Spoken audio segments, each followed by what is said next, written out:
परतफेड. अनन्या थिजून गाडीत बसली होती. बाहेर हॉर्नचे कर्कश आवाज येत होते. तिनं बाहेर पाहिलं. पृथ्वी काही अंशांनी कल्ली असली पाहिजे. सगळं उलटंपालटं दिसत होतं. मगाशी तो मोठा आवाज झाला तो लांबून आला होता की जवळून आला होता? तिला काहीच आठवेना. काही मिनिटांपूर्वी ती सुपरमार्केटमध्ये खरेदी करत होती. घाईघाईत गाडीच्या बूटमध्ये सामान टाकून ती तिथून निघाली.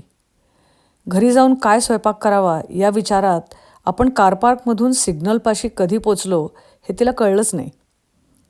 सिग्नल बदलण्याआधी जाता येईल का थांबावं अशा द्विधा मनस्थितीत असताना तिला रेअर व्ह्यूमध्ये मागचा चालक खूप घाई करतोय असं जाणवलं. बहुतेक जाता येईल असं ठरवून तिनं ॲक्सेलरेटरवर पाय दाबला. एवढंच आठवतंय. हृदयाची जोरात धडधड होत होती. कुणीतरी तरुण मुलगा रस्त्यावर उभा राहून तिच्याकडे बघत अर्वाच्य शिवीगाळ करत आहे, हातवारे करत आहे असं तिला एकदमच जाणवलं. आपला अपघात झाला आहे की काय? ती स्वतःचं शरीर चाचपून बघू लागली. सगळं धडधाकट होतं. मानेतून मात्र सणका येत होत्या. माझी चूक झाली का काय? माझ्या घाईमुळे तर अपघात झाला नाही ना? म्हणूनच तो तरुण माझ्यावर चिडला आहे की काय? बाहेर एक लाल रंगाची गाडी विचित्र कोनात उभी होती. पुढचा बॉनेटचा भाग छिन्न विछिन्न झालेला दिसत होता. तिनं दोन्ही हातांनी चेहरा झाकून घेतला. हे काय झालं? क्षणार्धात ती इकडे तिकडे बघू लागली. इतर गाड्या तिच्या आणि त्या तरुणाच्या गाडीला वळसा घालून पुढे निघून जात होत्या. जाता जाता आतले लोक उत्सुकतेने मागे वळून बघत होते. काही हसत होते. काही ट्रॅफिक रखडल्याचा वैताग व्यक्त करत होते. काही मात्र त्यांच्याच घाईत मग्न. तिला त्या तरुणाची भीती वाटू लागली. दिसायला रासवट होता आणि संतापलेला. गाडीचं दार बंद आहे याची तिनं खात्री करून घेतली. पण ते लॉक होईना. तिला घाम फुटला. आता काय करायचं? अशीच गाडीत किती वेळ बसून राहू शकणार आहे? तो तरुण तरी किती वेळ असा आरडाओरडा करणार आहे? पोलीस येतील का आता? आपल्याला शिक्षा होईल का? हजारो विचारांचं थैमान तिच्या डोक्यात सुरू झालं. छातीतली धडधड वाढली. गाडी राईट ऑफ झाली तर? इन्शुरन्सचं काय होईल? हवी काय म्हणेल? तोंडाला कोरड पडली होती. तो तरुण जरा लांब गेला तर किती बरं होईल. पण तो तर अजूनच जवळ येतोय. बाहेरून दाराला हात लावतोय की काय? काय करावं आता? तिला काहीच कळेना. कुणीच थांबून तिला मदत का करत नाही आहे? त्याच्यापासून आता आपलं रक्षण तरी कसं करावं? तिने डोळे घट्ट मिटून घेतले आणि मनातल्या मनात आठवेल ती प्रार्थना म्हणू लागली. काही क्षण गेले आणि दार उघडल्याचा आवाज झाला. तिने दचकून डोळे उघडले. समोर 60च्या आसपासची एक स्त्री उभी होती. ओठावर हलकं स्मित आणि चेहऱ्यावर अगदी शांत भाव होता. तिनं अनन्याचा हात हातात घेतला. तो तरुण मागे सरकला होता.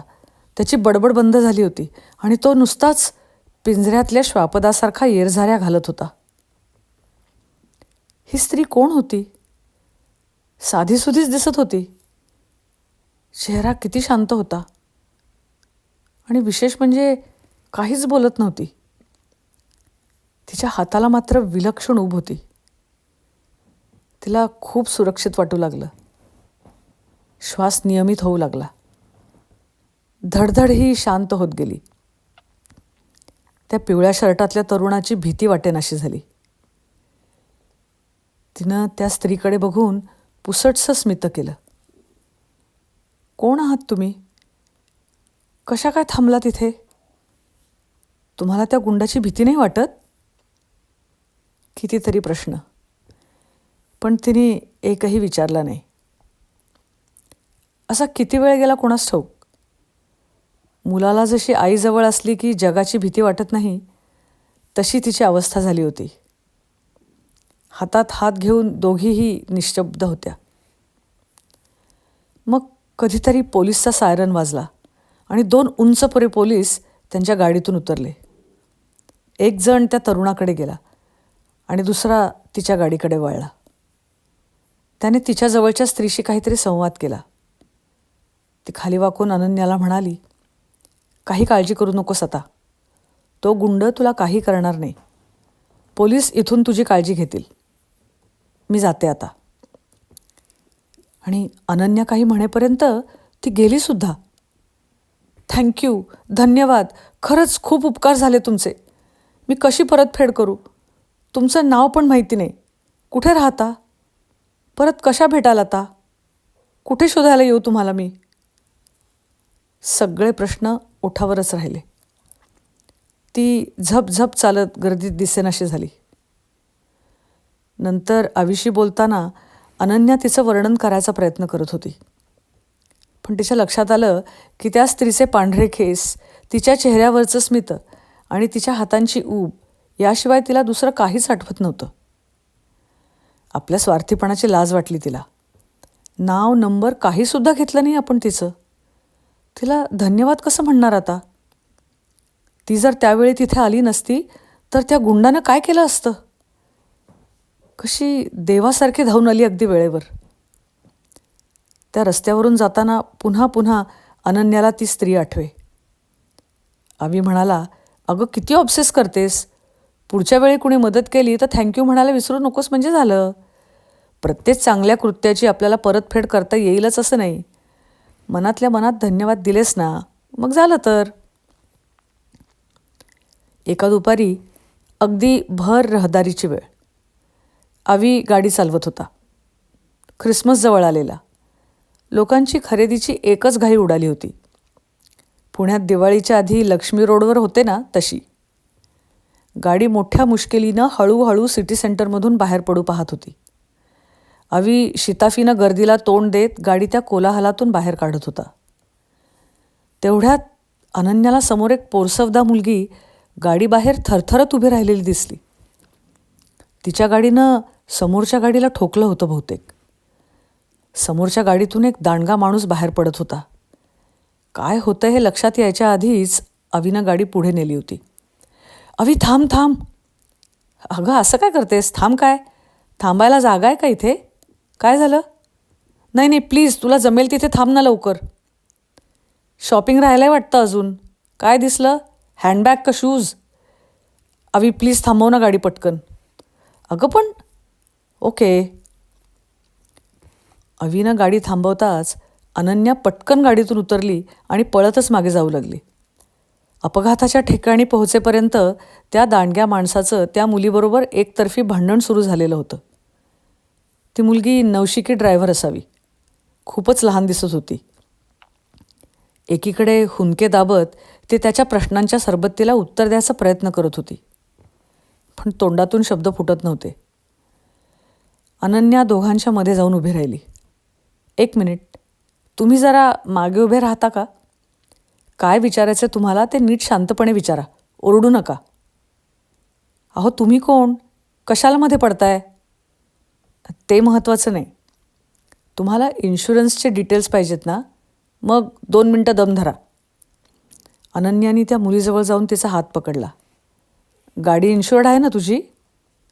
मुलीनं हळूच होकारार्थी मान हलवली. बरं, तू शांत हो. तो माणूस काही करणार नाही तुला. इन्शुरन्सची माहिती कुठे आहे? ती ती हँडबॅग आहे. ती पुटपुटली. तिच्या तोंडून शब्द फुटत नव्हते. तुला थोडं पाणी हवं आहे का? मुलीनं डोकं हलवलं. अनन्याने इकडे तिकडे पाहिलं. समोरच एक छोटा कॅफे होता.